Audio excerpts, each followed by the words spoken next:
At 3:27 inches the morning, Coordinated Universal Time, on the 16th of June, the ground 43 kilometers southeast of Palu, on the island of Sulawesi, Indonesia, moved with enough force to register as magnitude 6.7 on instruments operated by the United States Geological Survey, and was independently confirmed within minutes by Indonesia's Meteorology, Climatology, and Geophysical Agency, the BMKG. The rupture occurred 10 kilometers below the surface, shallow enough that the energy reached the towns of Sigi, Donggala, and Tojo Una Una with almost no loss of intensity along the way. Within 3 minutes, a magnitude 5.2 aftershock followed less than 2 kilometers from the original rupture. By early afternoon local time, the count stood at 71 aftershocks, and it was still climbing. Across a radius large enough to reach an estimated 5.2 million people, the shaking was reported as severe. In Palu city itself, hospital staff moved patients into open courtyards on their beds and in their wheelchairs, not because the building had failed, but because no one inside it was willing to find out whether it would. Power dropped out in sections of the city within the first minute. Phone networks slowed under the sudden load of a population trying to reach family members at the same moment. Schools across Sigi Regency suspended classes for the day, and BNPB, Indonesia's National Disaster Management Authority, dispatched assessment teams before the largest aftershock had even finished registering on regional seismographs. Palu sits at the head of a long, narrow bay on the western side of Sulawesi, the kind of geography that geologists describe carefully and residents describe simply as a funnel. The city is built largely on alluvial sediment, the loose, water-laden soil left behind by rivers draining down from the surrounding highlands over thousands of years. That soil is soft in a way that makes for good farmland and, under the wrong kind of shaking, for very bad foundations. The Sausu fault sits inland from the city, part of a broader fault network that has shaped this stretch of coastline for longer than written history extends. When BMKG ran its tsunami modeling within the hour, the result came back negative. No wave was generated.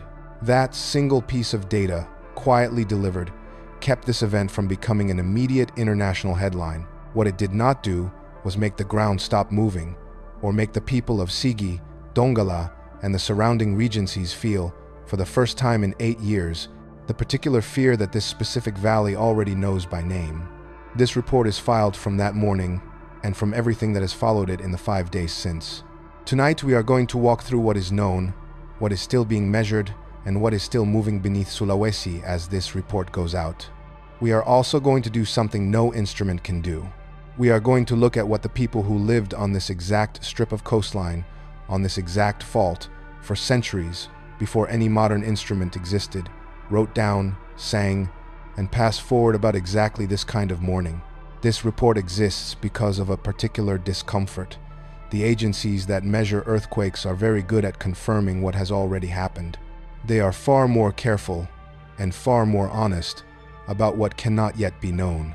The fault beneath Sulawesi has a name, the Sausu fault, and a mechanism, oblique normal faulting with a downward strike-slip component, but the agencies tracking it are not yet willing to forecast what comes next because the current data does not support a confident answer. This report is not going to pretend otherwise. What this report can do, and what we think is worth roughly the next hour and a half, is lay out the full shape of what is currently known, and then bring forward something most international coverage of this event has skipped entirely. This exact valley, this exact island, carries a documented, centuries-old relationship with the ground turning against it, recorded not in a USGS database but in the oral memory of the people who have always lived there. Here is what tonight's report covers, in order. First, the full data set on the June 16th rupture, including figures published by multiple agencies that barely surfaced in international coverage. Second, the fault mechanism itself, explained in enough technical detail to understand what oblique normal faulting with a strike-slip component actually does to a city built the way Palu is built, on alluvial sediment in a narrow bay. Third, a close look at the disaster this exact location suffered in September of 2018, an earthquake whose liquefaction event reshaped how seismologists model soil failure across this part of the world, paired with a careful, agency-sourced comparison of what is and is not different about this new rupture. Fourth, a second case study, a strike-slip earthquake on a different Pacific island nation that shares more in common with Sulawesi's underlying geology than most coverage acknowledges. And finally, the oldest layer of this report. There is a tradition, kept for generations by people indigenous to this exact valley, that assigns this specific region a recurring, almost personal relationship with the ground beneath it. There are also traditions with no contact whatsoever with Sulawesi, recorded an ocean and in some cases a continent away, that describe an almost identical pattern in language specific enough to deserve careful attention. This report will not instruct anyone on what to conclude from that. It will lay out the modern record, agency by agency, and the older record, tradition by tradition, in full, and let the comparison speak for itself by the end of the night. There is also a number buried in tonight's data that almost no outlet outside Indonesia has reported clearly, a figure tied directly to how this event compares with the one this same valley survived in 2018. That number will be addressed plainly, early in the briefing, and the full context behind it will not arrive until much later in this report. Patience with that particular thread will be rewarded. Before that record begins, 2 short notes. This is Last Light Bureau. A report like this one is filed every night, built the same way each time. Verified agency data first, presented completely and without exaggeration, followed by the oldest written or spoken record that can be found describing a matching pattern. This channel is not a news outlet, and it is not a prophecy channel. It sits deliberately between the two, and the audience that has stayed with this channel tends to be the audience that wants both halves of the picture rather than just one. Anyone who recognizes that description in themselves is invited to subscribe, not because the number itself means anything to this desk, but because a report is filed nightly, and a subscription is simply the easiest way to keep the thread from tomorrow night. We do not chase every headline that crosses the wire services. We chase the ones where the deeper record has something worth saying, and tonight's event qualifies on every measure that matters. And one more thing before tonight's data begins. Where is tonight's audience watching from? Indonesia carries its own deep, lived relationship with this kind of event, and a number of other Pacific Rim regions that follow this channel, from the Philippines to Japan to the west coast of the Americas, carry one as well. The comment section below is read in full, every night, by whoever is filing this report. That has not changed and will not change. Tell us where this report finds you tonight, and what, if anything, the ground has done where you live. The full record starts now. At 3 hours, 27 minutes and 44 seconds Coordinated Universal Time on June 16th, 2026, the United States Geological Survey recorded a magnitude 6.7 earthquake at coordinates 1.117 degrees south, 199 degrees east, at a depth of 10 kilometers, located 43 kilometers east-southeast of Palu, the provincial capital of Central Sulawesi, Indonesia. Independently, Indonesia's Meteorology, Climatology, and Geophysical Agency, known by its Indonesian acronym BMKG, recorded the same event at 11:27 local time, placing the epicenter on land at 1.04 degrees south, 120.23 degrees east, with a revised depth of 16 kilometers, roughly 42 kilometers southeast of Palu City. The two readings, arrived at independently by 2 national agencies using separate seismograph networks, agree closely enough that there is no meaningful dispute about the basic shape of what occurred. There is a specific number buried in this report that has not appeared clearly in almost any coverage outside Indonesia itself, and answering it properly requires comparing tonight's fault mechanism against the one this exact valley produced in September of 2018. That comparison will not be complete until the ancient record section of tonight's report. Hold that question. It will matter. The earthquake's review status with the USGS is listed as reviewed, meaning a human seismologist examined the automated detection and confirmed the magnitude and location rather than leaving it as a preliminary machine-generated estimate. That distinction matters more than it sounds. Preliminary estimates get revised constantly in the first hours after a major earthquake, sometimes by significant margins, as more seismograph stations report in and the calculation refines. Volcano Discovery's public log of this event shows exactly that kind of revision happening in real time. The magnitude moved from an initial 6.4 estimate to 6.3, then to 6, 8, before settling at the now confirmed 6.7, while the depth estimate swung between 10 and 45 kilometers twice within the first 15 minutes after the rupture. This is not evidence of confusion or error. It is the normal, healthy process by which seismic networks converge on an accurate answer, and it is worth walking through in detail because so much of the unease people feel watching earthquake coverage comes from not understanding that early numbers are supposed to move. BMKG's official statement, issued within roughly half an hour of the main shock, identified the source as the Sausu fault, located on land in Central Sulawesi's interior. The agency's source mechanism analysis described an oblique normal faulting pattern combined with a downward strike-slip component. In plain terms, this means two things were happening to the rock on either side of the fault at the same time. A normal fault occurs when one block of crust drops relative to the other, typically because the crust on that side is being pulled apart or extended. A strike-slip fault occurs when two blocks of crust slide horizontally past each other, the way the San Andreas Fault in California is famous for doing. An oblique fault with a downward strike-slip component means Sulawesi's crust at this location is doing both of those things simultaneously, dropping vertically while also sliding laterally. This combined motion is mechanically more complex than a pure strike-slip or pure normal event, and it produces a different distribution of shaking intensity across the surrounding terrain than either type alone would. BMKG's tsunami modeling, run immediately after the rupture, returned a negative result. No tsunami was generated by this event. That single piece of data is the reason this earthquake did not become the kind of header story that dominates international wire coverage for days. It also explains why, despite an earthquake large enough to produce severe shaking and significant aftershocks, the death toll associated with the main shock itself has remained limited compared to the catastrophe this exact location suffered 8 years earlier. A comparison this report will examine closely in the Historical Echoes section. The shaking intensity map produced by the USGS using its modified Mercalli intensity scale, the standard tool seismologists use to describe how strongly an earthquake was actually felt at different distances from the source, shows a peak intensity of 8, described on that scale as severe. At intensity 8, well-built ordinary structures sustain slight to moderate damage, while poorly built or badly designed structures can suffer considerable damage, including partial collapse. Chimneys, factory stacks, columns, and monuments typically fall at this intensity level.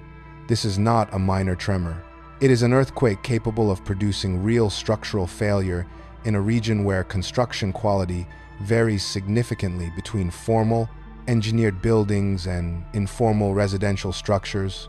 The USGS PAGER system, which stands for Prompt Assessment of Global Earthquakes for Response, assigned this event a yellow alert level. PAGER alerts are color-coded specifically to communicate expected humanitarian impact to relief agencies and governments within minutes of an earthquake before any human assessment team has reached the ground. Green means minimal expected impact. Yellow means localized impact is likely, with the possibility of some fatalities and the need for domestic response capacity, though not necessarily international intervention. Orange and red, the two levels above yellow, indicate progressively larger expected casualties and infrastructure damage requiring broader international response. A yellow rating for a magnitude 6.7 event at 10 to 16 kilometers depth, striking a populated regency with known soil vulnerabilities, reflects a calculated estimate that this event, on its own, falls short of becoming the kind of catastrophe its predecessor in the same valley became in 2018. That calculation could change. PAGER ratings are updated as new information becomes available, and this report will note any revision that occurs before this episode is published. Population exposure modeling included in the USGS PAGER report estimated that more than 5.2 million people were within a radius capable of experiencing at least light to moderate shaking from this event. That figure includes the cities of Palu, Donggala, and a wide arc of inland regencies extending toward Poso and Parigi Mutong. In the immediate epicentral region, BMKG and Indonesia's National Disaster Management Agency, known by its Indonesian acronym BNPB, reported strong ground shaking across Central Sulawesi, with specific impacts recorded in Palu City, Donggala, Poso, Sigi Regency, and Parigi Mutong Regency. The ASEAN Coordinating Center for Humanitarian Assistance, known as the AHA Center, issued its first flash update on this event within hours, classifying it under an Emergency Operations Center alert already set to orange. That orange alert level was not newly assigned because of the Palu earthquake. It had been activated days earlier in response to a separate, unrelated magnitude 7.8 earthquake that struck Sarangani province in the southern Philippines, an event affecting North Sulawesi and several regions of the southern Philippines simultaneously.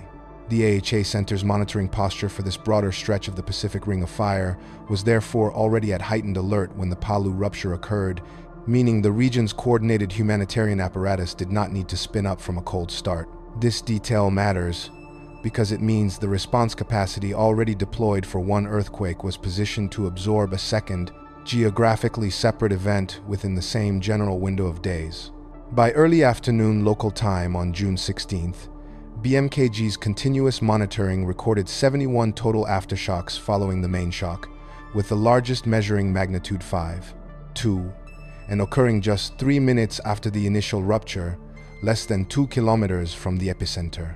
Aftershock sequences of this density are typical for an earthquake of this magnitude on a fault system with this kind of complexity, and seismologists generally expect the frequency and size of aftershocks to decay over the following days and weeks, following a well-established statistical pattern. The most recent aftershock recorded as of this report's filing measured magnitude 3.3, consistent with that expected decay. Two named agencies anchor the verified data behind tonight's report. The first is the United States Geological Survey, the American government's earth science agency responsible for, among many other things, operating the global seismograph network that detects virtually every earthquake on the planet above a certain magnitude threshold, regardless of where it occurs. The USGS's role here was to provide an independent, internationally recognized confirmation of the magnitude, depth, and location, along with a PAGER impact assessment used by humanitarian and governmental responders worldwide.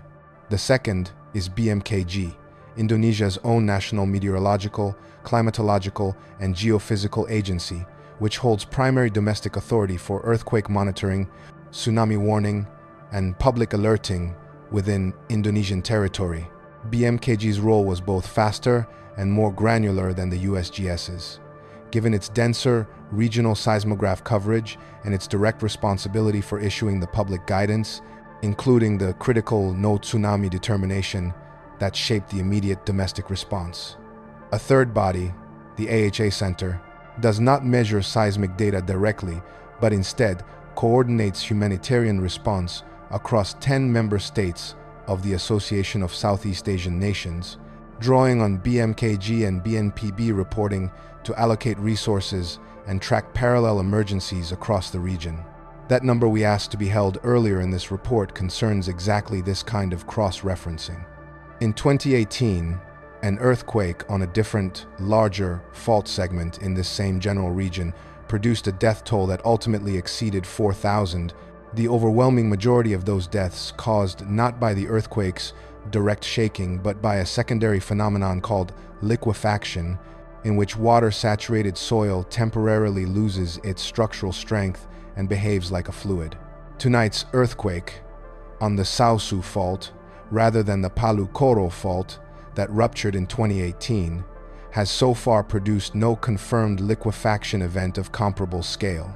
Whether that distinction holds, and what the historical and ancient record both have to say about why one earthquake in this valley triggers catastrophic ground failure, while another, only slightly smaller, does not, is the question this report will spend the rest of tonight answering in full.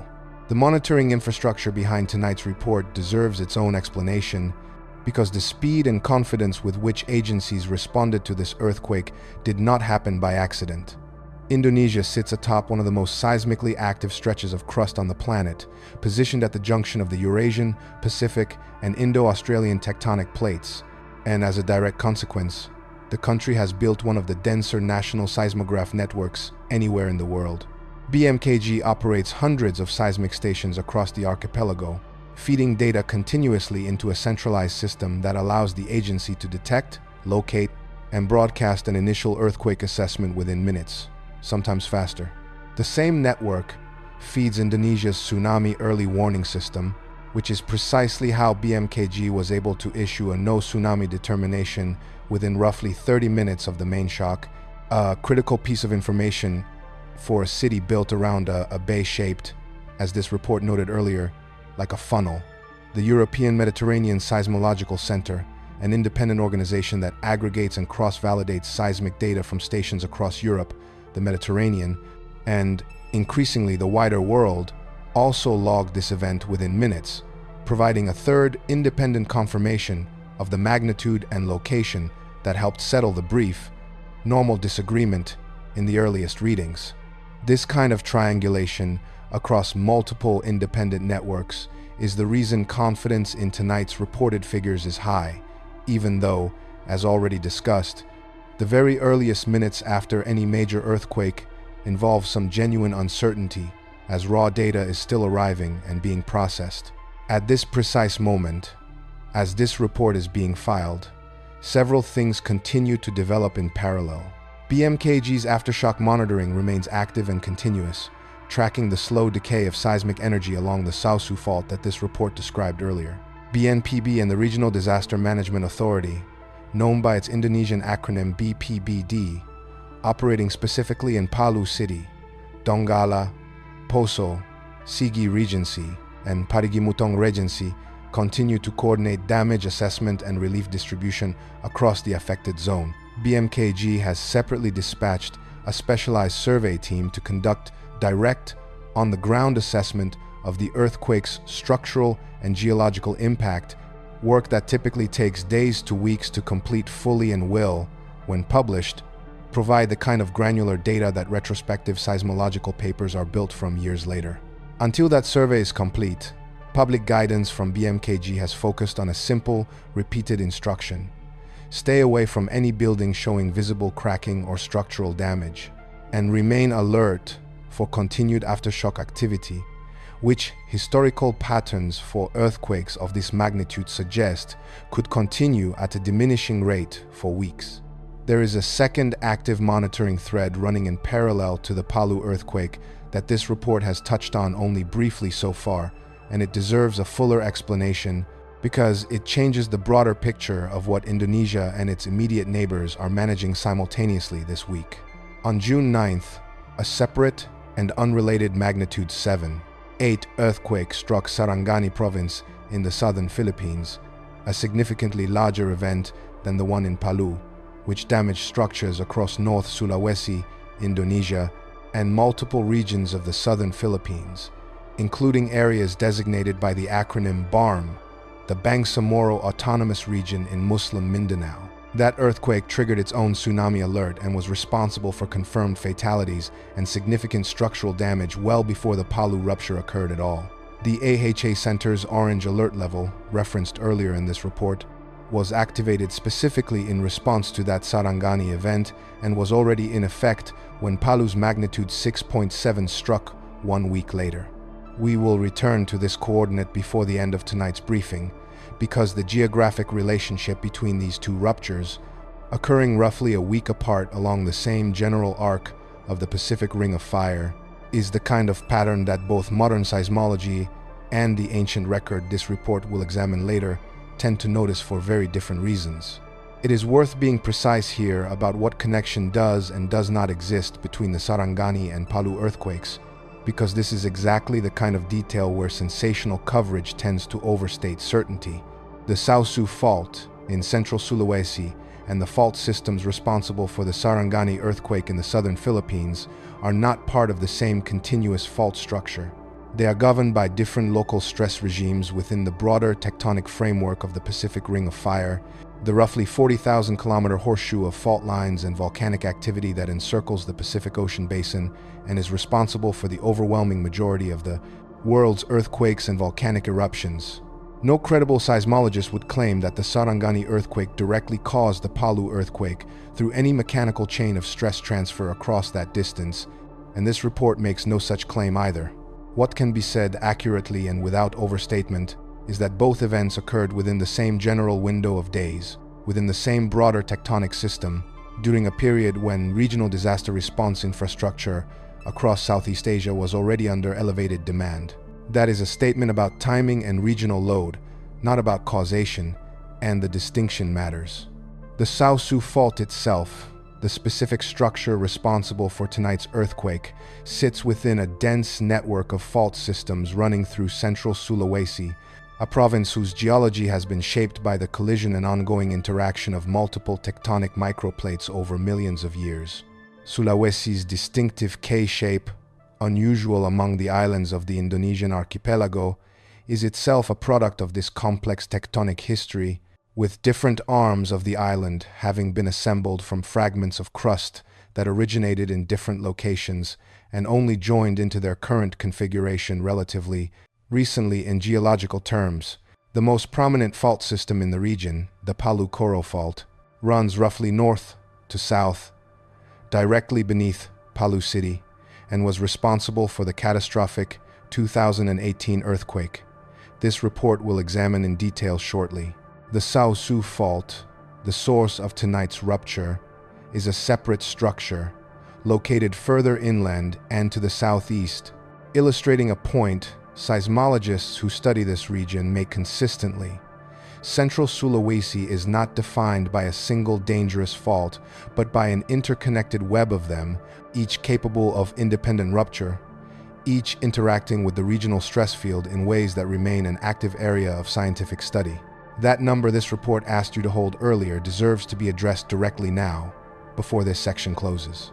The 2018 Palu-Koro earthquake, magnitude 7.5, killed more than 4,000 people, the overwhelming majority through liquefaction rather than direct structural collapse from shaking. Tonight's Sausu fault earthquake, at magnitude 6.7, a smaller event by a meaningful margin on the logarithmic scale seismologists use, has so far produced no liquefaction event of comparable scale, and BMKG's confirmed fatality count remains limited compared to 2018's catastrophic toll. The difference between these two outcomes is not simply a matter of magnitude. It involves soil composition, groundwater depth, the specific duration and frequency content of the shaking, and a number of other technical factors this report will unpack fully in the historical echoes section that follows. The agency that released this comparison did not frame it as reassurance. It framed it as an open question that remains under active study, and this report will treat it the same way. This report will close out the briefing section by stating plainly what is and what is not currently confirmed.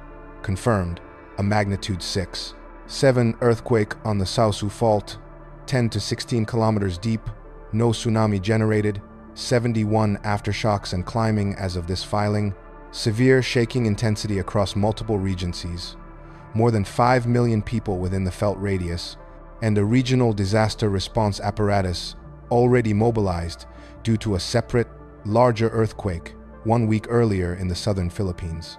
Not yet confirmed, any liquefaction event comparable to 2018, a final structural damage assessment, or a confirmed final aftershock count, since that sequence remains active as this report is being filed.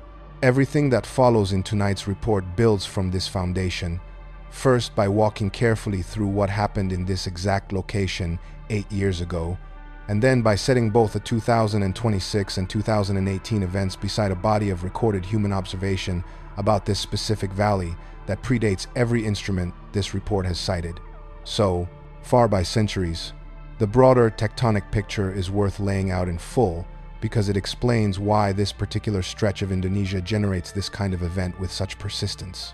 Sulawesi sits at a genuine triple junction, the point where the Eurasian, Pacific, and Indo-Australian tectonic plates all meet and interact, with the additional complication of a smaller fragment known as the Philippine microplate caught in the collision zone as well.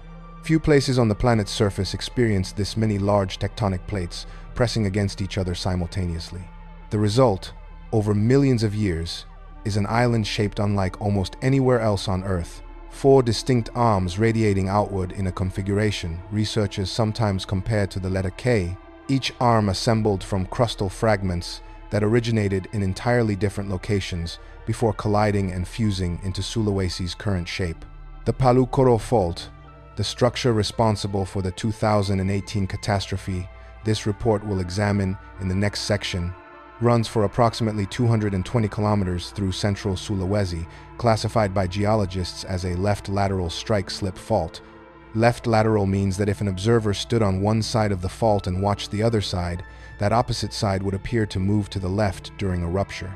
Research using GPS and satellite-based deformation tracking has measured the Palu-Koro Fault, accumulating roughly 40 millimeters of lateral displacement per year, slow by the standard of a single human lifetime, but compounding over centuries into exactly the kind of stored mechanical strain that releases catastrophically when a fault segment finally ruptures. Historical records compiled by Indonesian and international seismologists document that this fault system has triggered tsunami events, not merely earthquakes but confirmed tsunamis, in 1927, 1938, 1967, 1968, 1969, 1996, and most catastrophically in 2018.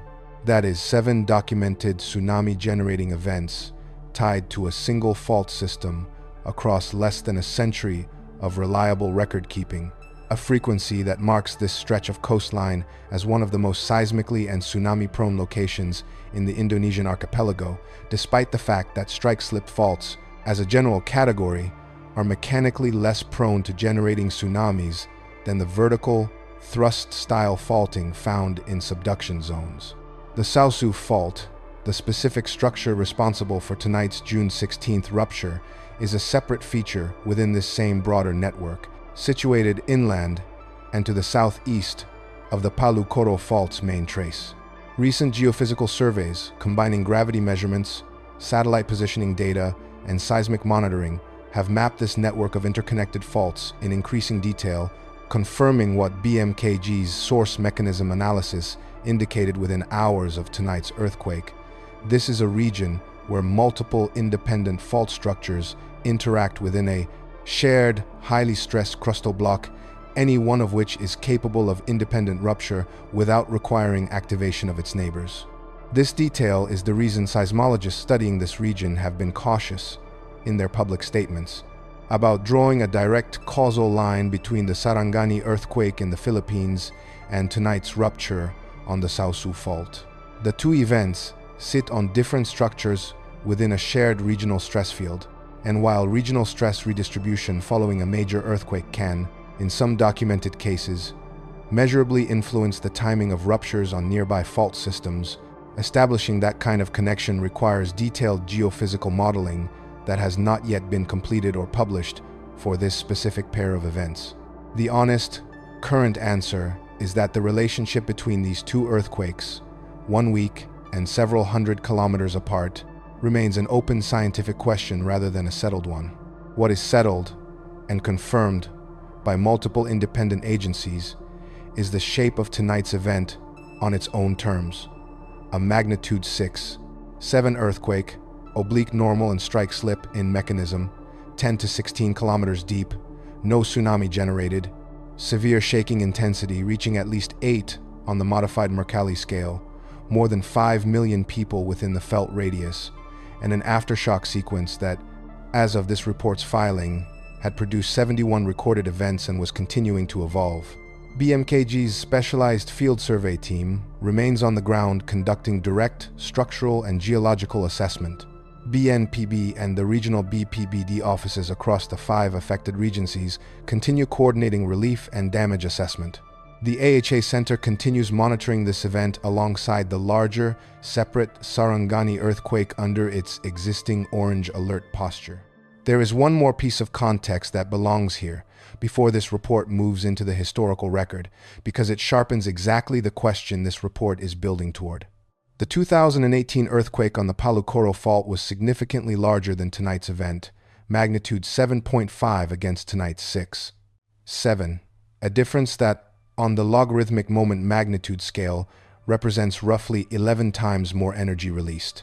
And yet, energy alone has never been the full story of why one earthquake becomes a catastrophe and another, smaller or even comparable in size, does not. The deciding factor in 2018 was not simply how hard the ground shook. It was what happened to the ground itself once the shaking began. In specific neighborhoods, built on a specific kind of soil, sitting above a specific depth of groundwater. That mechanism, and what it produced in September of 2018, is where this report turns next. It is worth pausing on the human texture of tonight's event before moving into the historical comparison, because agency data, however precise, can flatten an experience that was, for the people living through it, anything but abstract. Reports from Palu City describe panic inside Samaritan Hospital severe enough that staff and visitors moved patients outdoors rather than wait to learn whether the building itself was structurally sound. One hospital visitor, speaking to the Indonesian news agency Antara in the hours after the rupture, described running outside because the tremor was felt so strongly there was no instinct to do anything else. That kind of account, multiplied across a population of more than 5 million people within the felt radius, is the texture behind every number this report has cited so far. Schools across the affected regencies suspended classes for the day, a standard precaution following any earthquake of this magnitude, both to allow structural inspection of school buildings and to account for the disruption to transportation, communication, and family logistics that follows any major seismic event. Flights into and out of the region's airports faced delays as ground crews conducted safety inspections of runways and terminal infrastructure before resuming normal operations. Power outages affected sections of Palu City in the immediate aftermath, compounding the difficulty of communication at exactly the moment when residents were most urgently trying to reach family members to confirm their safety. This is also a useful moment to address building codes directly, because the difference between a magnitude 6.7 earthquake that damages buildings and one that kills people in large numbers is, more often than any single factor, a question of how those buildings were constructed. Indonesia's National Building Code does include seismic design provisions, developed and refined significantly in the years following the catastrophic 2004 Indian Ocean earthquake and tsunami, and reinforced further after 2018's Palu disaster. Specifically, but code on paper and code in practice are two different things in a country with Indonesia's geography and population distribution. Formal engineered construction in major government and commercial buildings generally complies with modern seismic standards. Informal residential construction, particularly in rural regencies and older neighborhoods built before current codes existed, often does not, and retrofitting that existing housing stock at the scale required remains a slow, resource-constrained, multi-decade undertaking across the entire Indonesian archipelago, not a problem unique to Central Sulawesi. This is precisely the kind of structural vulnerability the USGS PAGER system attempts to account for when generating its yellow alert rating. PAGER's casualty and economic loss estimates are not based on earthquake magnitude alone. They incorporate population density, building stock composition, and historical vulnerability data specific to the region in question, which is part of why a magnitude 6.7 earthquake in a different country, with different construction standards and different population density, might receive an entirely different PAGER rating for an event of identical seismic magnitude. There is a separate, related thread worth noting briefly here. 1. This report will pick back up properly in the historical echoes section. Central Sulawesi's relationship with earthquakes has never been purely a matter of waiting for disaster and rebuilding afterward. The Kaili people, the indigenous ethnic group whose homeland includes the Palu Valley and the surrounding regencies affected by tonight's earthquake, have lived on this exact stretch of fault-riddled coastline for centuries, and over that time developed specific cultural practices, oral traditions, and even architectural techniques explicitly oriented around surviving repeated seismic events. That tradition exists in scholarly literature today, documented by researchers working directly with Kaili communities in the years following the 2018 disaster, and this report will examine it in detail once the historical comparison between 2018 and tonight's earthquake has been laid out in full. That number will matter later in this report. Keep it in mind. One final piece of agency context belongs here before this section closes. Indonesia's National Disaster Management Authority, BNPB, operates under a tiered alert and response framework that scales resource allocation based on confirmed casualty figures, structural damage assessments, and population displacement numbers as they are confirmed in the field.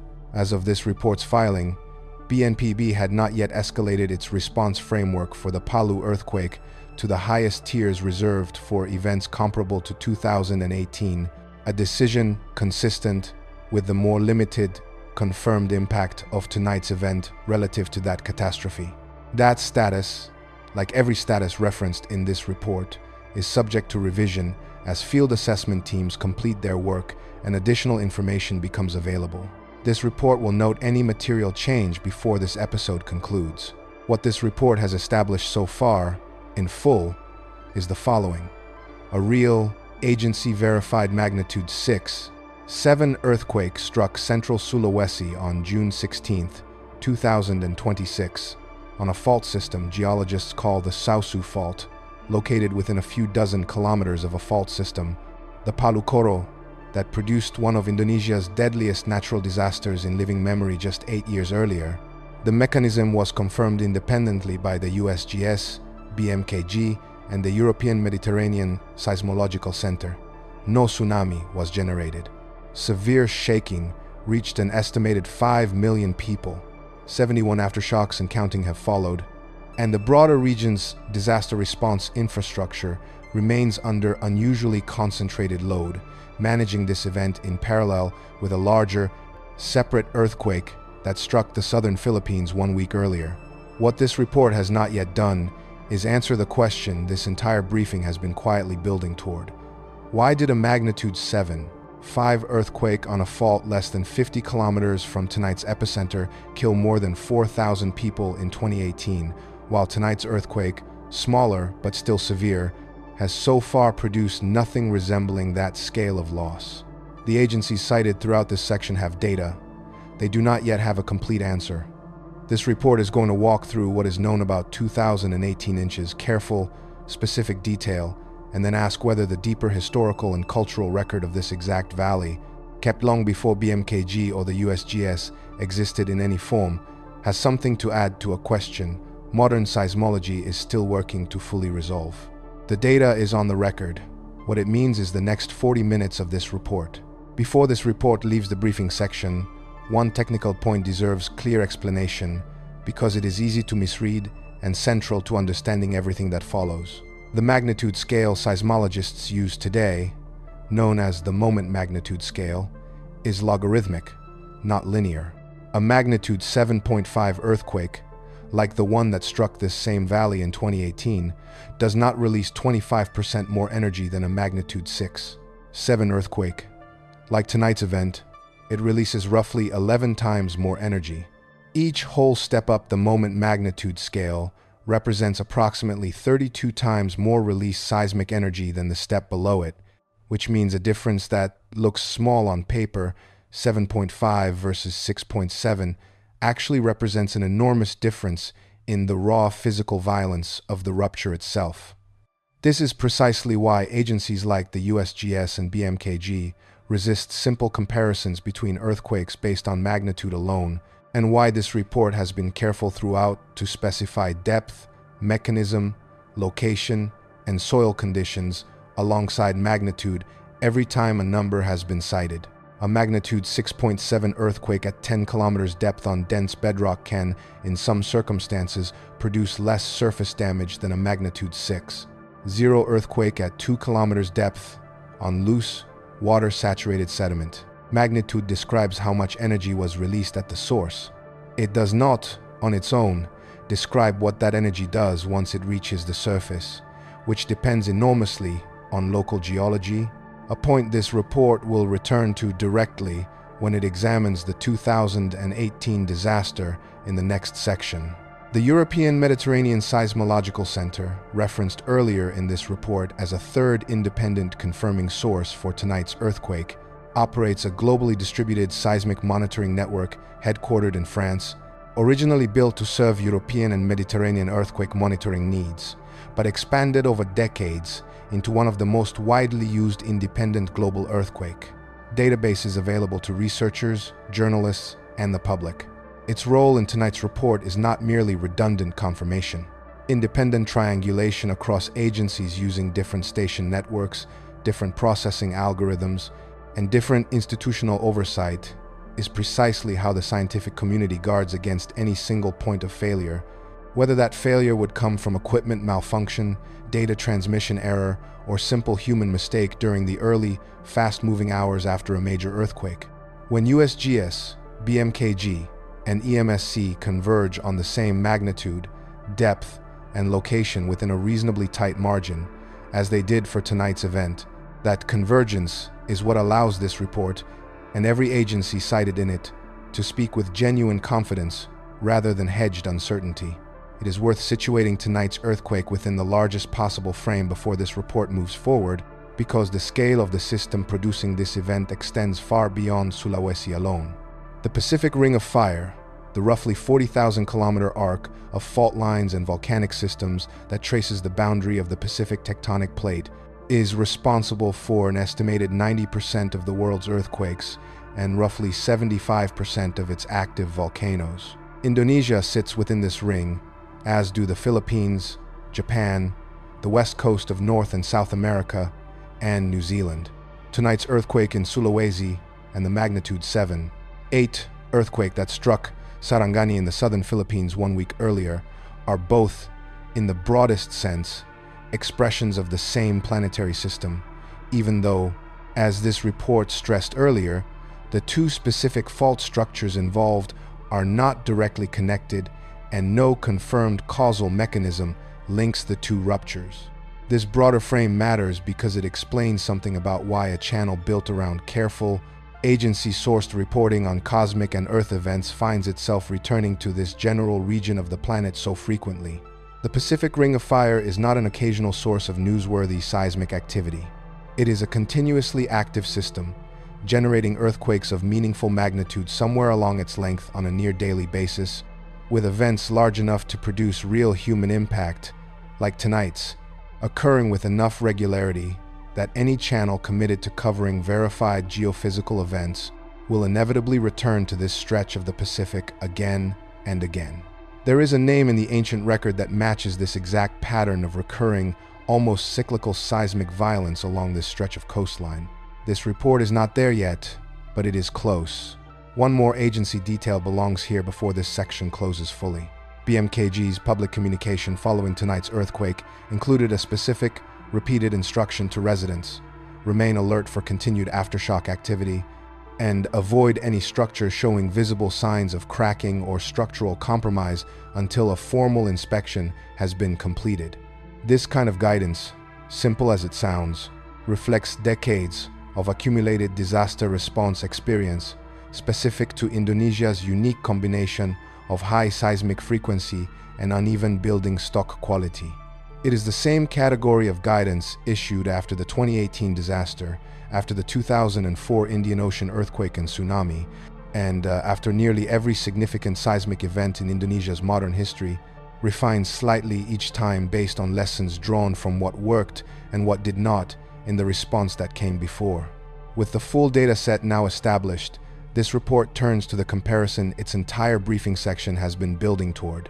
In September of 2018, an earthquake struck this same general stretch of Central Sulawesi on a different fault than tonight's, but close enough, geographically and culturally, that the two events cannot be discussed in isolation from each other. That earthquake did not simply damage buildings. It did something to the ground itself that turned entire neighborhoods into what survivors and investigators alike struggled to describe using ordinary language. Understanding exactly what happened in 2018 and why is the necessary foundation for understanding what this report's older, deeper record has to say about why this valley behaves the way it does. There is one final comparison worth making before the historical record takes over from the agency data. Indonesia's seismic hazard maps, compiled and periodically revised by national geological survey agencies working alongside international research partners, have long classified Central Sulawesi and the Palu region specifically among the highest seismic hazard zones in the entire archipelago. That classification existed before the 2018 disaster. It existed before tonight's earthquake. It is not a retroactive label applied after the fact to make sense of catastrophe. It is a standing, published, scientifically derived assessment that this particular valley, by virtue of its position astride multiple interacting fault systems within a tectonic triple junction, carries a baseline level of seismic risk higher than almost anywhere else Indonesians call home. Residents of Palu, Sigi, Donggala, and the surrounding regencies have known this for generations, in the way that people who live somewhere long enough come to know the underlying character of the ground beneath them, even before any agency publishes a formal hazard map confirming what lived experience has already taught. It is worth pausing on one more piece of context before this report moves into the historical comparison directly, because it is the kind of detail easy to lose in a fast-moving wire report, but important for understanding how Indonesia's seismic monitoring actually functions day to day, not just during a single dramatic event. BMKG does not treat earthquake monitoring as an episodic activity that switches on only when something newsworthy happens. The agency's seismograph network records seismic activity across the Indonesian archipelago continuously, around the clock, cataloging thousands of earthquakes every year, the overwhelming majority too small to be felt by anyone, let alone reported internationally. Tonight's magnitude 6.7 event and the 2018 magnitude 7.5 disaster both emerge from that same continuous background of seismic activity, not as anomalous, freak occurrences, but as the visible, occasionally catastrophic peaks within a constant, low-level pattern of crustal movement that never actually stops beneath this part of the world. That detail will matter directly when this report turns, later tonight, to what the deeper historical and cultural record has to say about a valley that has never, within any account anyone has managed to record, experienced a true and lasting period of stillness.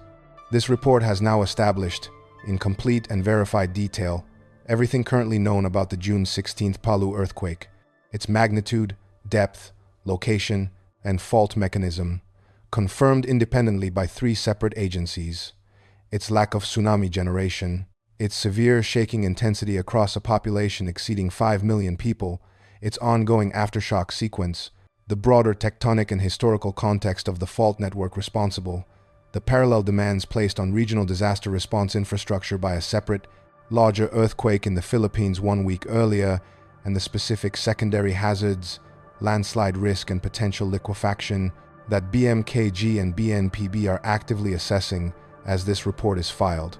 There is one additional category of secondary effect worth detailing before this report leaves the briefing entirely, because it is the category that connects most directly to the comparison this report is about to make. Landslide risk in Central Sulawesi's mountainous interior rises sharply following any earthquake of this magnitude, independent of whatever happens along the coast or in the bay itself.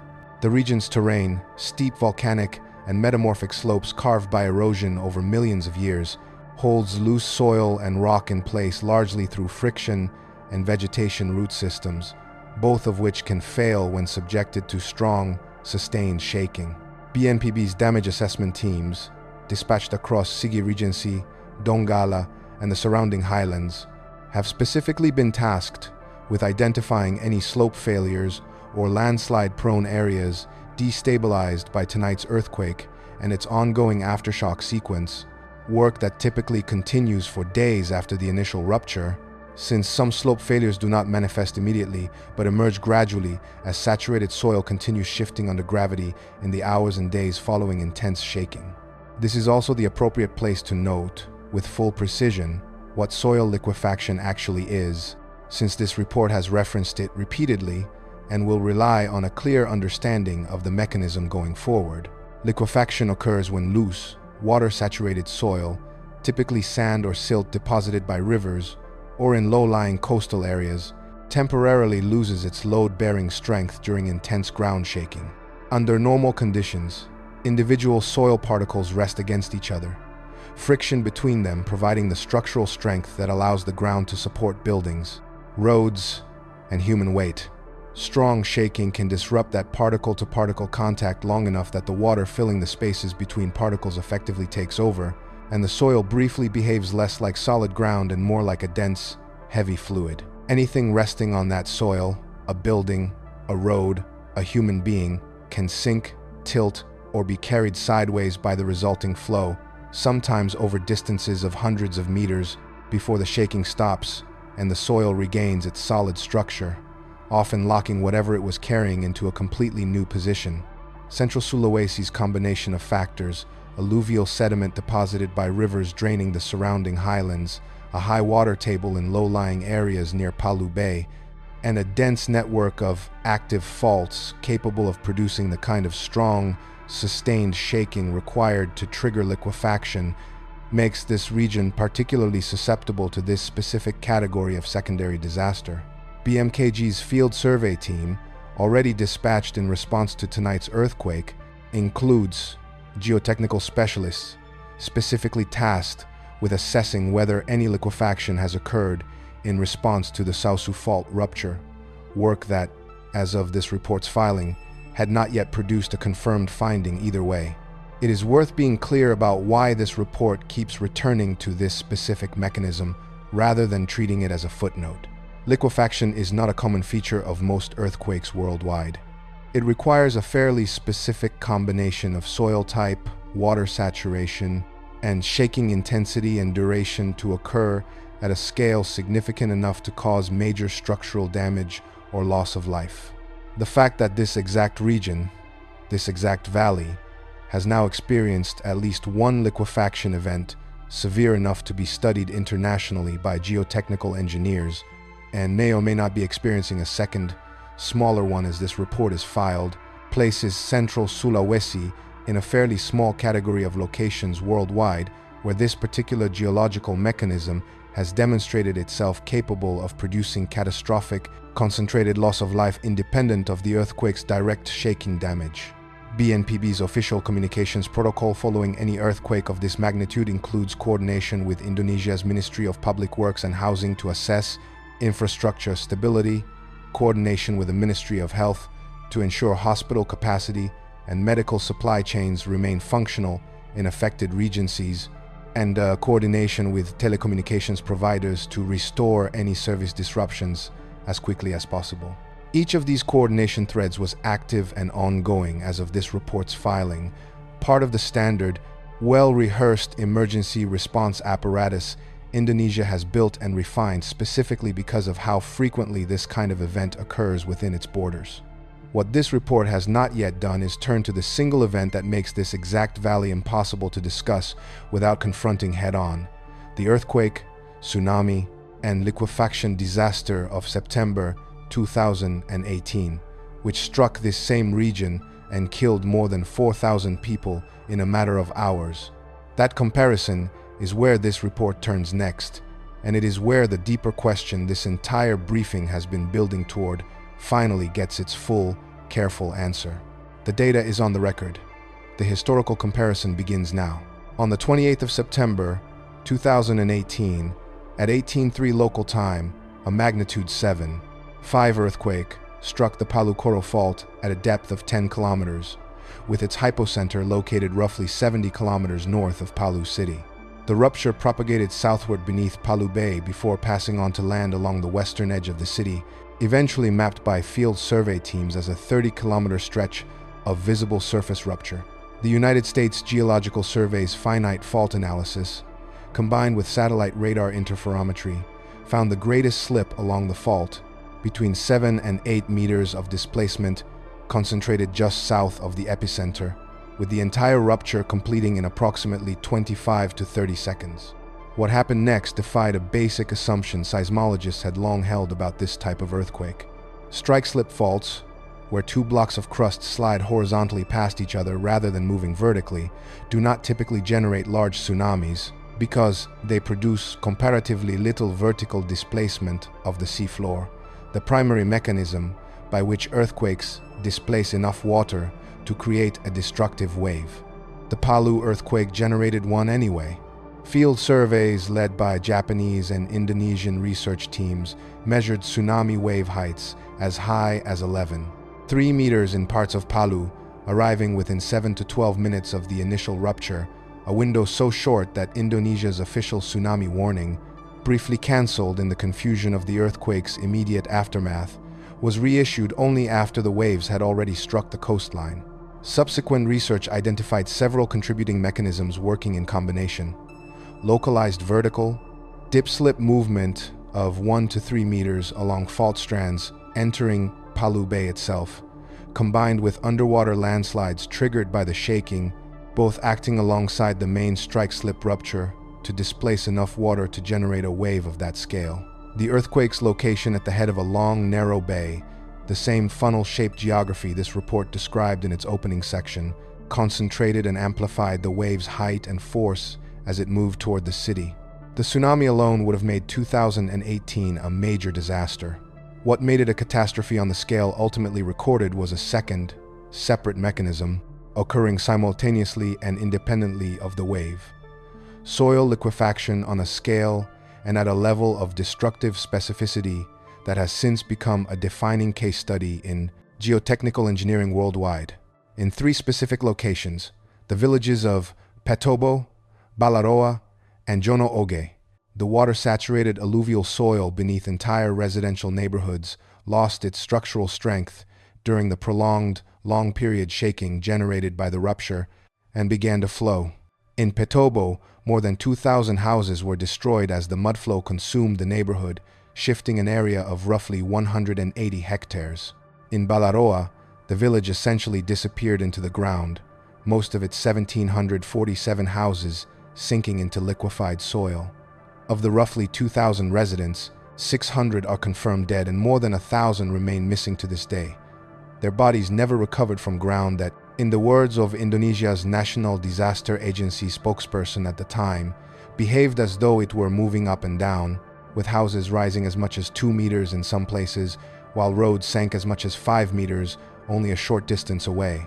In Jono Oge, the liquefaction event was severe enough to physically relocate an entire village 3 kilometers from its original position, carrying farmland, cornfields, and even an overhead electrical transmission tower along with it as the ground itself flowed downhill like a river. Post-disaster field surveys conducted by international geotechnical research teams, including specialists sponsored by the United States National Science Foundation, working alongside Indonesia's own earthquake engineering institutions, documented displacement of up to 500 meters in some of the most severely affected zones, structures, vehicles, and infrastructure carried along the flowing soil like debris on a slow-moving river. The combined death toll from the earthquake, tsunami, and liquefaction together exceeded 4,000 people, making the 2018 Palu disaster one of the deadliest natural catastrophes recorded anywhere in the world that year, and fundamentally reshaping how seismologists and geotechnical engineers model the risk that strike-slip earthquakes, long considered comparatively low risk for tsunami generation, can pose when their specific local geography and soil conditions align in exactly the wrong way. Here is the connecting observation this report has been building toward across its entire briefing section. Tonight's earthquake on the Sausu fault shares the broader region, the broader tectonic system, and even some of the same underlying soil conditions with the fault that produced 2018's catastrophe.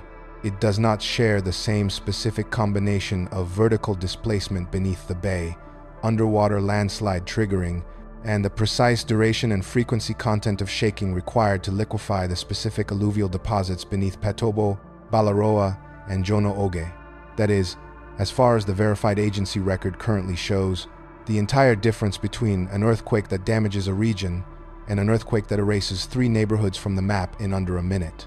It is a difference measured in mechanics so specific that BMKG's geotechnical survey team, dispatched within hours of tonight's rupture, is still working to confirm definitively whether any comparable liquefaction has begun beneath the Sausu Fault's affected zone as this report is filed. A second historical parallel, geographically distant but mechanically close, sharpens this comparison further. We will return to this coordinate before the end of tonight's briefing, because the connection between Luzon and Palu runs deeper than shared fault mechanics alone. On the 16th of July 1990, a magnitude 7.8 earthquake struck Luzon in the northern Philippines along a left lateral strike-slip structure called the Dig-Dig Fault, part of the larger Philippine fault system that runs the length of the archipelago. The earthquake produced a documented surface rupture of 125 kilometers, with localized slip as high as 10 to 15 meters in places, among the larger continental strike-slip ruptures recorded anywhere in the 20th century.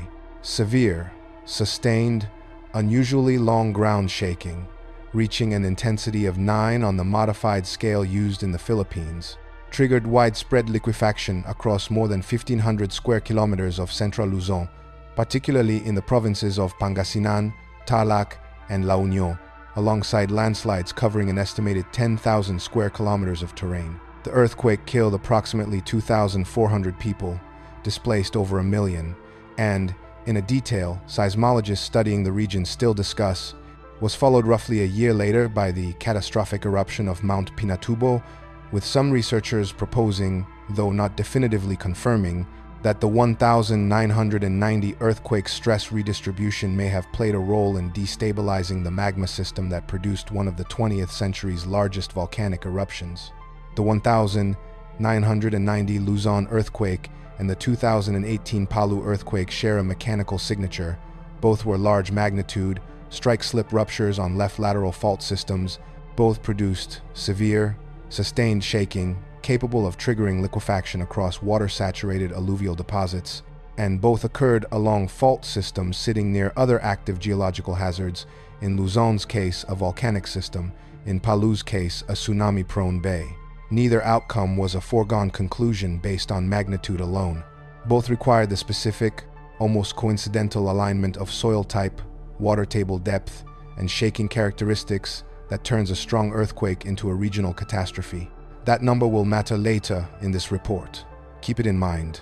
The pattern across both historical cases is now clear enough to state plainly.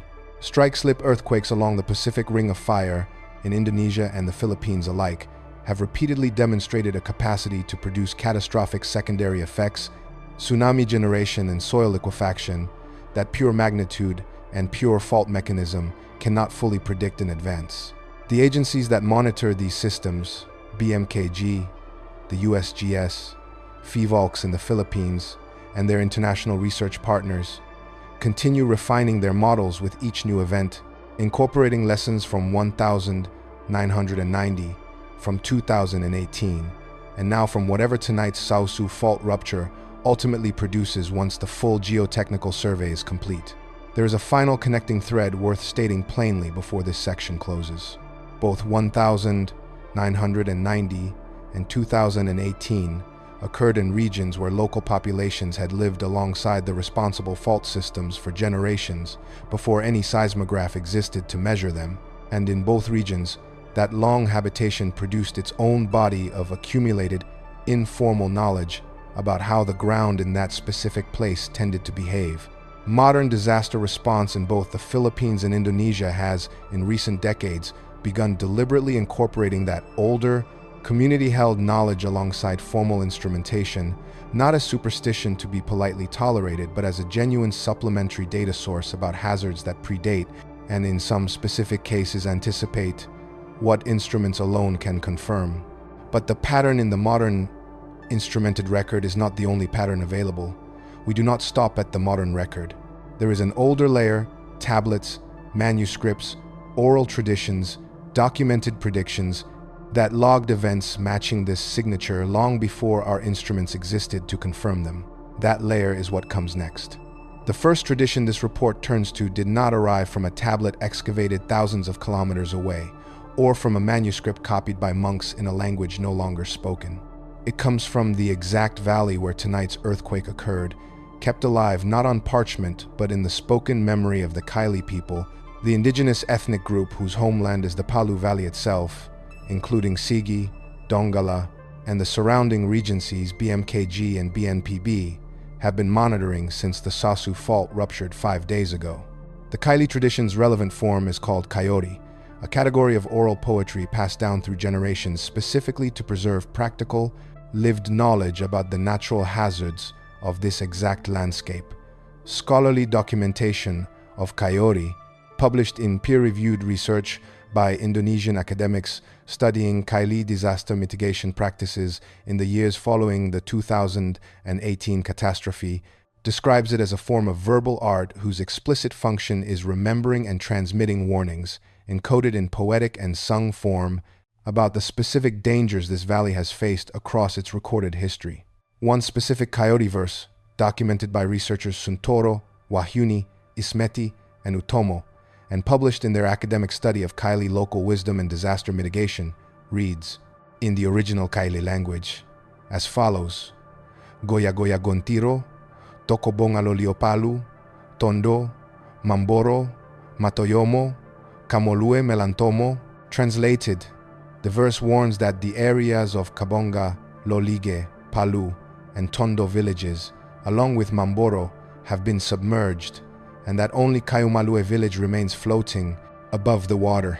This is not a vague, symbolic warning of generalized doom. According to the researchers who documented it, this specific verse reflects a specific historical event, the 1938 earthquake that struck this region, causing damage, loss of life, and the partial sinking of sections of Palu city. The verse functions as a transmitted record, in poetic form, of a documented seismic disaster, naming the specific villages affected and describing, in language a non-specialist audience could memorize and pass down through song, exactly the kind of ground subsidence and inundation that modern geotechnical science now understands as a consequence of soil liquefaction and coastal tsunami inundation working in combination. The historical record, independent of the Kaili oral tradition, confirms that this valley has experienced this exact pattern of seismic and tsunami-driven catastrophe repeatedly across the documented 20th century alone. On the 1st of December, 1927, a strong earthquake struck within Palu Bay itself, generating a tsunami that some seismological reconstructions estimate reached as high as 15 meters in places, destroying a pier at Talise and causing significant property damage and loss of life along the coastline. In 1938, a magnitude 7.6 earthquake centered in the nearby Tumini Gulf generated a further tsunami along the coast. In 1968, a magnitude 7.8 earthquake produced a tsunami between 8 and 10 meters high along the coast near Donggala, killing close to 400 people. In 1996, another tsunami-genic earthquake struck the same general fault system. And in 2018, the catastrophe this report detailed at length in the previous section. That is, by conservative count, 5 separate tsunami-generating earthquakes tied to this same fault network across less than a century of formal seismological record-keeping, a frequency the Kaili oral tradition appears to have encoded generations before any of these specific dates existed in a government database, as a recurring, almost expected feature of life in this valley rather than a series of unconnected, freak disasters. Kaili oral history scholars researching this tradition in the years immediately following 2018 documented something equally striking about how the Kaori tradition itself behaved during the recent disaster cycle. According to research published by Prawoto and Octavia, before the 2018 earthquake, most younger residents of the Palu region had largely forgotten Kaori, with knowledge of the specific verses retained mainly by elders. After the catastrophic events in Palu, Sigi, and Donggala, communities began actively recalling and re-engaging with this oral literature, treating it as a form of collective historical memory, specifically because the disaster had reactivated its relevance. One elder specifically documented continuing this tradition, identified in scholarly literature only by the name Panambulu, has been recorded reciting Kaori verses inherited directly from his parents, verses that researchers note are understood more fully by older generations, with fluency in the specific Kaili language required to chant Kaori becoming increasingly rare, even as interest in its content has revived. The Kaili tradition extends beyond Kaori alone into toponymy, the practice of naming specific places based on historical events tied to that location, a practice the same body of research documents as functioning as a kind of permanent, geographically anchored historical record. Place names across the Palu Valley, according to this research, often encode information about past disasters directly into the names communities use every day, meaning that simply speaking the name of certain villages or landmarks in the Kaili language carries embedded historical information about what happened there, In a way, no formal government record requires active consultation to access. This is paired with a third documented element of Kaili disaster wisdom, a traditional house design, built on stilts, specifically adapted to the mountainous and earthquake-prone terrain this valley occupies. A vernacular architectural response developed and refined across generations of direct experience with exactly the kind of ground failure this report has spent its briefing and historical echo sections describing in instrumented, modern detail. The connecting observation here is direct and does not require embellishment. A 1938 earthquake, confirmed by formal seismological reconstruction to have caused damage and loss of life in this exact valley, was independently encoded into a piece of oral poetry, naming the specific villages affected, centuries before satellite radar interferometry or moment magnitude scales existed to confirm it through instrumentation. Tonight's earthquake, on the Sausu fault, sits within the same valley this poetry was composed to remember, among the same villages, Palu, Sigi, Donggala, Tondo, named both in BMKG's official flash updates this week and in a Coyote verse documenting a disaster nearly 90 years ago. The instruments changed. The valley, and apparently the memory required to survive it, did not. The second tradition this report turns to comes from an ocean away and a civilization with no possible historical contact with Sulawesi, yet it describes the same underlying phenomenon, the violence the ground itself is capable of, in language that an analytical comparison finds difficult to dismiss as mere coincidence. The Popol Vuh is the foundational sacred narrative of the Quiche Maya people of highland Guatemala, a text recording creation mythology, ancestral history, and the genealogy of Quiche royal lineages. Although the surviving written manuscript dates to the colonial period, transcribed in the classical Quiche language using Latin script, and preserved through the efforts of the Dominican friar Francisco Ismenez in the early 18th century, the content of the Popol Vuh is understood by scholars to preserve substantially older Mayan oral and pictorial tradition predating European contact, with some elements of its narrative structure and iconography corroborated by surviving pre-Columbian Maya art and inscriptions. Since 2012, the Popol Vuh has held formal status as part of Guatemala's intangible cultural heritage, and portions of its narrative continue to be told as living folklore among contemporary Maya communities, in some cases preserving details modern researchers believe may be more complete than what survives in the Ximenez manuscript itself. Within the Popol Vuh's narrative, one figure is given a name that translates directly, in the Quiche language, as earthquake. Cabrakan, alternately rendered as Zipacna's brother or as Zipacna himself depending on which section of the narrative and which scholarly translation is consulted, is portrayed as a being of immense physical strength specifically associated with the power to shake the very foundations of the earth.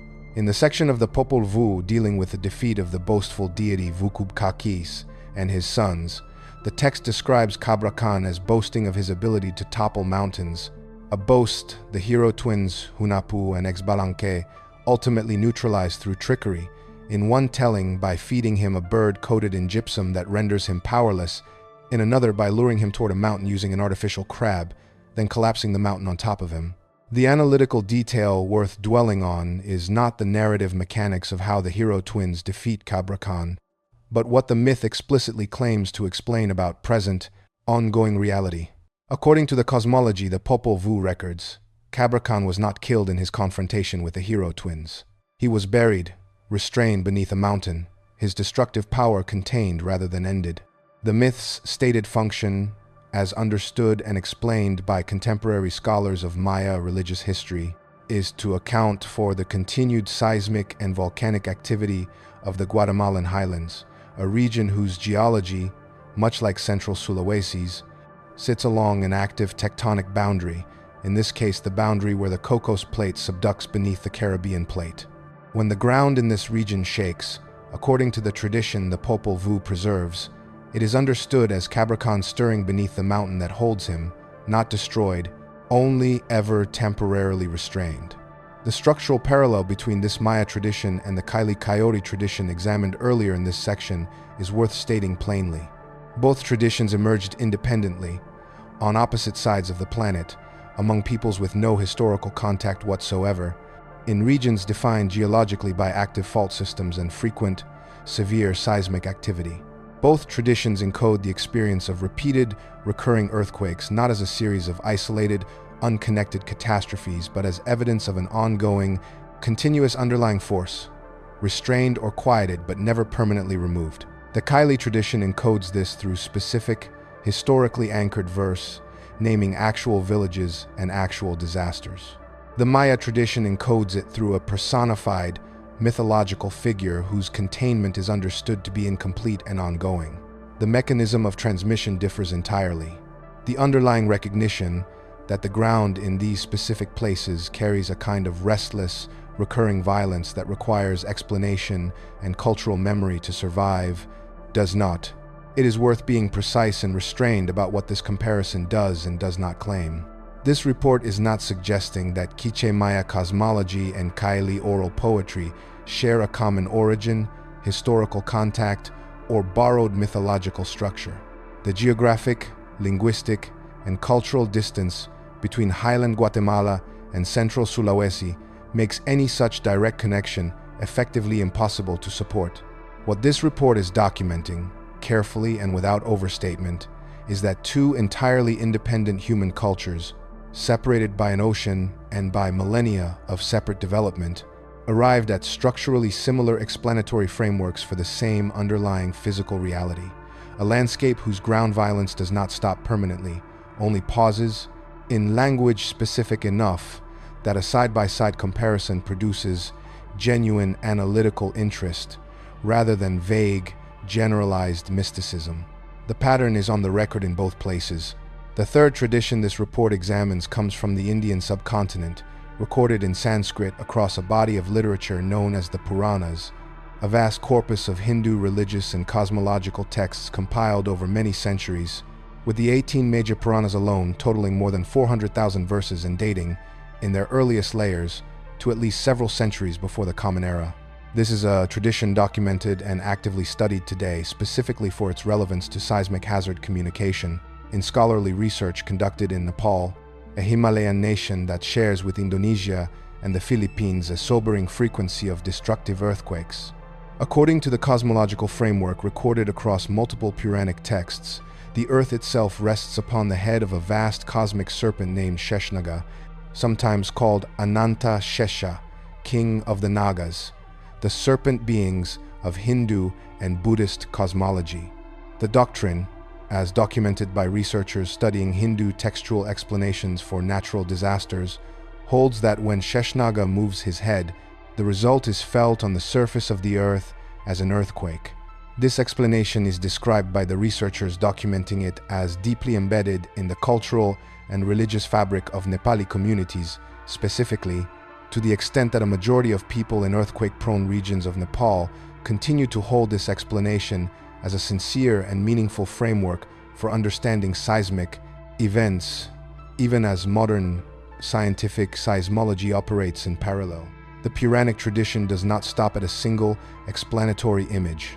Multiple texts within this corpus offer overlapping, sometimes competing explanations for the same phenomenon, each one assigning the cause of earthquakes to a different cosmological mechanism. One account holds that 4 Nagas, serpent beings distinct from Sheshnaga himself, support the earth collectively at the permission of the god Vishnu, and that earthquakes occur specifically when one of these 4 grows weaker or more fatigued than the others, causing an uneven distribution of the load they bear.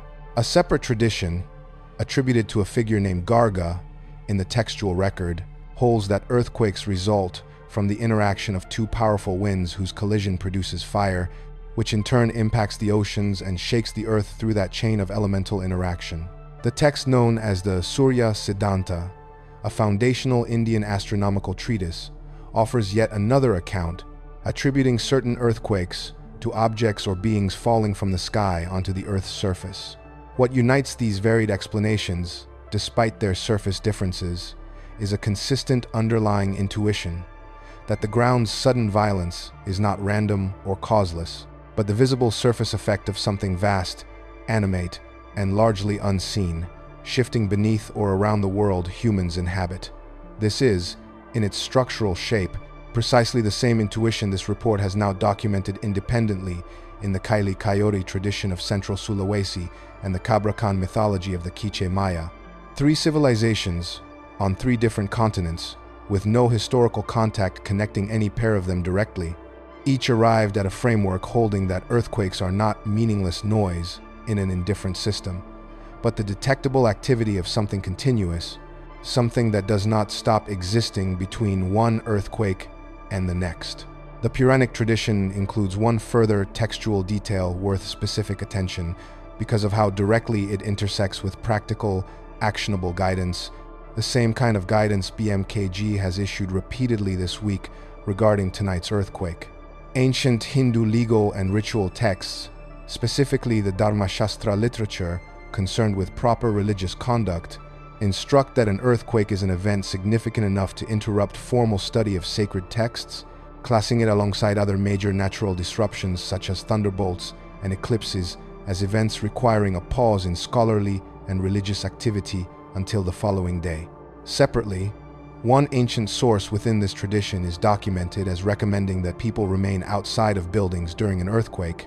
Guidance researchers studying this material note is, in practical terms, sound advice even by modern engineering standards, particularly for anyone on a lower floor of a structure not built to current seismic codes, precisely the kind of structure this report discussed at length in its briefing section when addressing the uneven distribution of formal seismic compliance across Indonesia's residential building stock.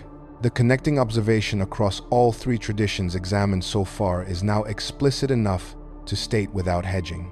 The Kaili tradition names specific villages and specific historical disasters in poetic form. The Maya tradition personifies seismic violence as a contained but never fully defeated cosmic being. The Vedic tradition offers multiple competing cosmological mechanisms, united by the shared premise that the Earth's instability reflects something vast and ongoing rather than isolated and meaningless. None of these traditions had access to plate tectonics, to moment magnitude scales, or to satellite radar interferometry. Each arrived, independently, at the same basic conclusion modern seismology eventually confirmed through entirely different means: that certain places on this planet carry a persistent, recurring relationship with the violence of the ground beneath them, and that this relationship deserves to be remembered, explained, and prepared for, rather than treated as a series of disconnected accidents. The fourth and final tradition this report examines returns to a textual corpus this channel has drawn from before, though never in this specific passage, and never paired with these specific other three traditions. The Book of Enoch, known to scholars as 1 Enoch to distinguish it from two later texts also attributed to the same figure, is an ancient Jewish apocalyptic work traditionally ascribed to Enoch, described in Genesis as the great-grandfather of Noah.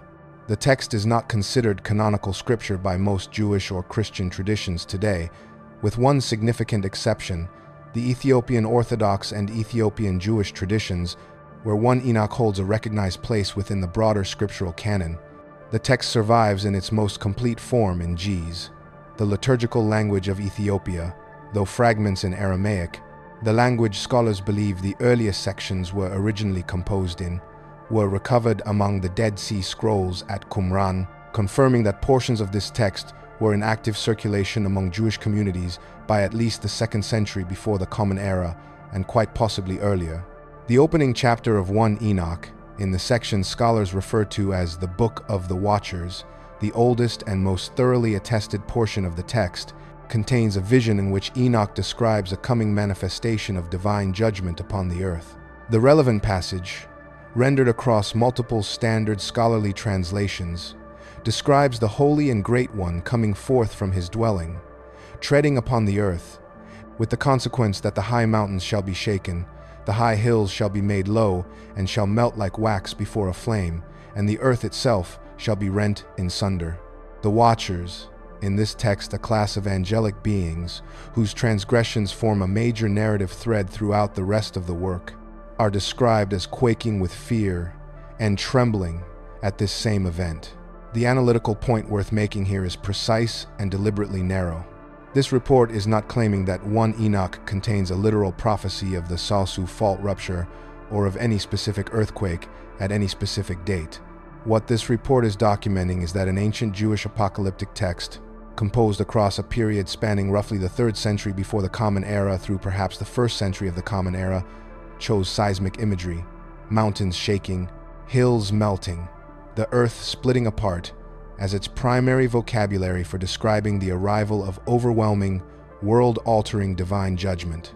The authors of this text reach for the language of earthquakes specifically because, to an audience living in the Eastern Mediterranean and Near East, a region itself situated along active fault systems, including the same broader tectonic framework that produces seismicity across the Levant.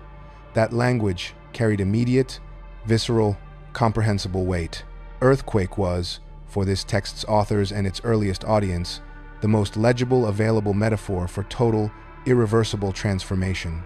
This is the same underlying recognition this report has now traced across 4 entirely separate traditions, on 4 different continents, composed in 4 different languages, by 4 sets of authors with no possible contact with one another.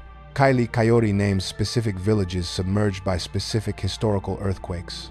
Quiche Maya cosmology personifies seismic violence as a contained but never fully defeated being. Vedic Puranic literature offers multiple cosmological mechanisms united by the premise that the Earth's instability reflects something vast and ongoing. And the Book of Enoch reaches for earthquake imagery, mountains shaking and hills melting, as its chosen vocabulary for describing the arrival of total, irreversible judgment.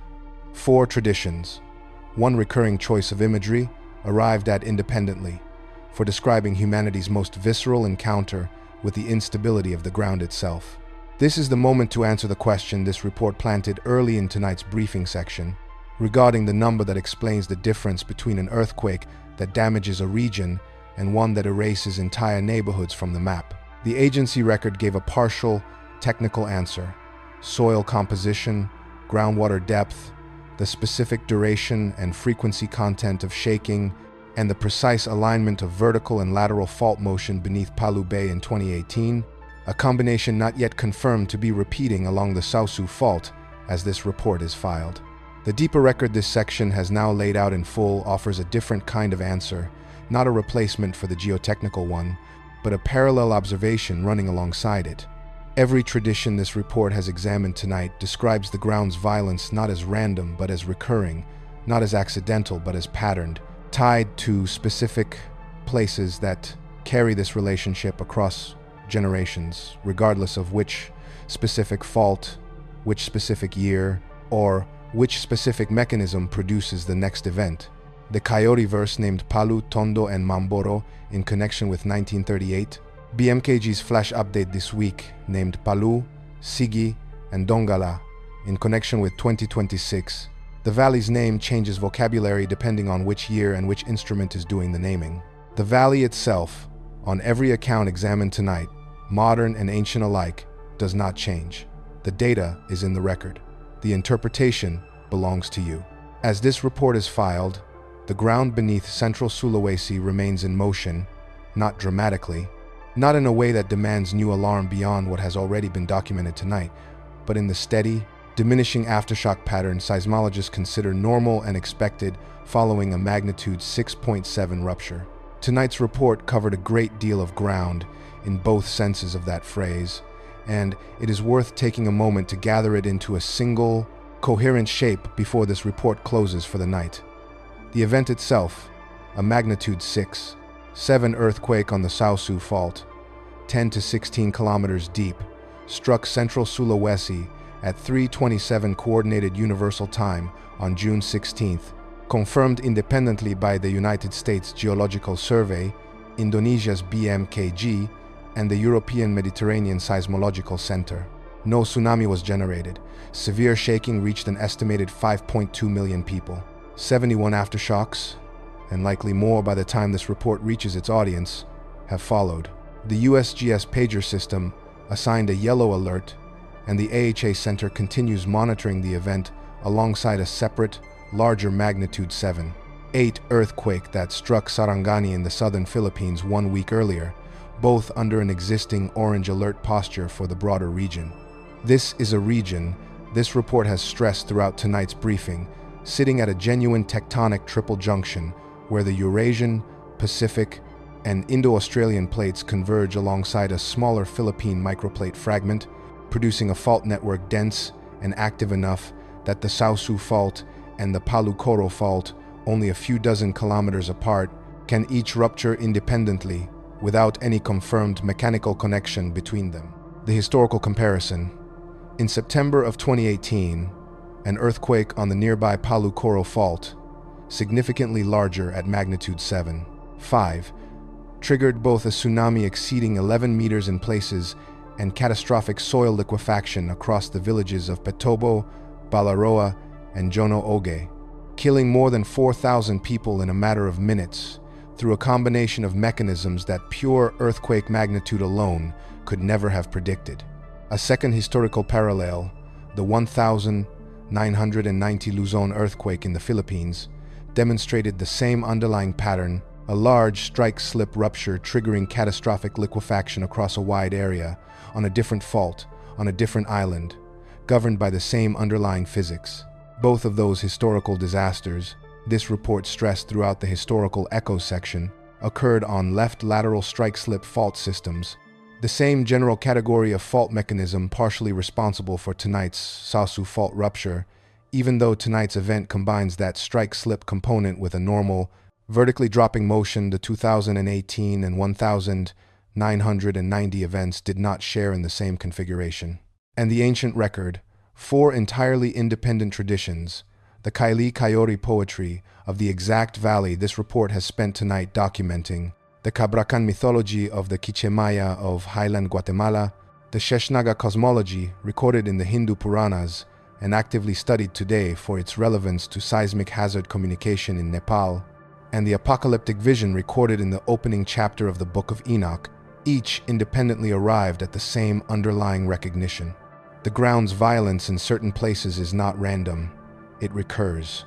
It deserves to be remembered, by whichever method a given culture has available, whether that method is a government seismograph network or a poem passed from parent to child across generations in a language increasingly few people still speak fluently.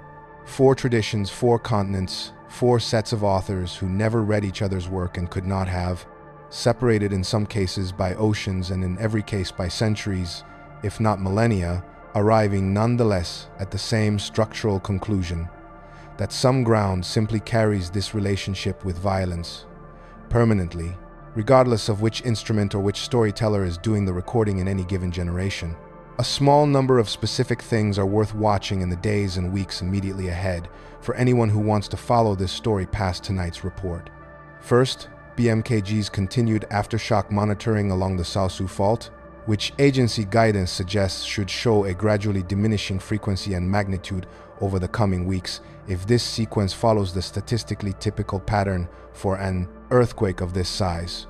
A pattern seismologists describe using a decay model that, while technical in its mathematics, produces a reasonably predictable curve in most cases, barring the kind of secondary triggered event that occasionally complicates an otherwise orderly aftershock sequence. Second, the completed findings from BMKG's geotechnical field survey team, dispatched within hours of the main shock specifically to determine whether any liquefaction comparable to 2018, even at a smaller scale, has occurred along the Sausu fault's affected zone, a finding that, when published, will directly answer the open technical question this report has returned to throughout tonight's briefing. Third, any further PAGER rating revision from the USGS, should new damage assessment data shift the current yellow classification, a process that typically continues for 1 to 2 weeks following any earthquake of this magnitude as field reports accumulate and replace the initial automated estimate. Fourth, the ongoing separate humanitarian response to the magnitude 7.8 Sarangani earthquake in the southern Philippines, still active under the AHA Center's orange alert and worth tracking specifically because of how it illustrates the kind of simultaneous regional seismic load this stretch of the Pacific Ring of Fire is capable of producing within a single week. 2 large earthquakes in 2 different countries demanding 2 parallel humanitarian responses from a regional coordination apparatus built, fortunately, with exactly this kind of simultaneous demand in mind. And fifth, any official statement from Indonesia's Ministry of Public Works and Housing regarding building code enforcement or reconstruction guidance specific to the regencies affected. This week, given the consistent pattern documented repeatedly across this report of construction quality determining outcomes as much as raw seismic magnitude, a pattern that held in 1990's Luzon, in 2018's Palu, and will, in all likelihood, continue holding for whatever earthquake this report finds itself covering next, regardless of where on the Pacific Ring of Fire that next event occurs. As this report is filed, the instruments tracking Central Sulawesi remain active, the same instruments that confirmed every figure this report has cited tonight, and the same instruments that will continue recording whatever this fault system does next, whether that is a quiet, unremarkable decay into seismic background noise or something that requires a return to this exact coordinate in a future report. Tonight's data sits beside tonight's older record, the Kayori verse naming villages, the Maya myth of a restrained but never defeated force beneath the mountains, the Hindu cosmology of a serpent whose movement shakes the world, and the apocalyptic Hebrew vision of hills melting like wax. Each was composed by people who had no instrument capable of measuring what they were describing, and each, in its own specific language and its own specific cultural frame, described something a modern seismologist would recognize without much translation required at all. There is something worth sitting with, briefly, in the fact that the Kaili elder documented chanting Kayori today, identified in the scholarly record only as Panambulu, learned those specific verses from his own parents, who in turn would have learned them from theirs, a chain of direct, person-to-person transmission stretching back, verse by verse, generation by generation, toward whichever ancestor first composed the lines, naming Palu, Tondo, and Mamboro as submerged. That chain very nearly broke. Researchers studying this tradition documented explicitly that before 2018, most younger residents of the Palu region had largely forgotten Kayori, treating it as a fading curiosity rather than living knowledge. It took catastrophe, the same catastrophe this report examined in detail in its historical echoes section, to send an entire community back to the words their grandparents had been quietly keeping the whole time. Tonight's earthquake, smaller and so far less catastrophic than 2018's, has not yet produced that same kind of cultural reckoning, and there is no way to know, from this desk, whether it will. What can be said is that the words already exist, waiting, the way they apparently always have, for whoever in this valley still remembers how to chant them, regardless of which specific year the next earthquake finally arrives. This report does not know whether the Sausu fault will produce a sixth tsunami-generating event to add to the 5 already on the formal record since 1927. It does not know whether BMKG's ongoing geotechnical survey will confirm or rule out any liquefaction comparable to 2018 along tonight's affected zone. Those are precisely the kinds of open, unresolved questions this report exists to track rather than to resolve prematurely, and tomorrow night's report on whatever event the agencies confirm next will carry forward whatever update this story has produced by then. There is a particular kind of reporting this channel exists specifically to provide, and tonight's episode is as complete an example of it as this desk has filed in some time. Most coverage of an earthquake like the one that struck Palu 5 days ago closes the story within 48 hours, once the immediate casualty figures stabilize and no further escalation appears likely. What that kind of coverage rarely does is sit with the deeper question underneath the headline: why this exact valley, repeatedly, across nearly a century of confirmed seismological record, and why the people who have always lived there built an entire tradition of memory specifically to survive it. Tonight's report carried both the verified agency data and the layer beneath it that most coverage never files. A Kayori verse naming villages by name, a Maya figure restrained but never defeated, a serpent whose movement the Himalayas still feel. This desk files that pairing every night, on whatever event the agencies confirm, because the data alone is rarely the whole story. A subscription costs nothing and ensures tomorrow night's report finds you as easily as tonight's did. The comment section below is read in full, every night, including disagreements, corrections, and simply where in the world tonight's report found you. Leave a comment, ask for a topic, or just say where you are watching from. We continue to monitor. We will report again at last light.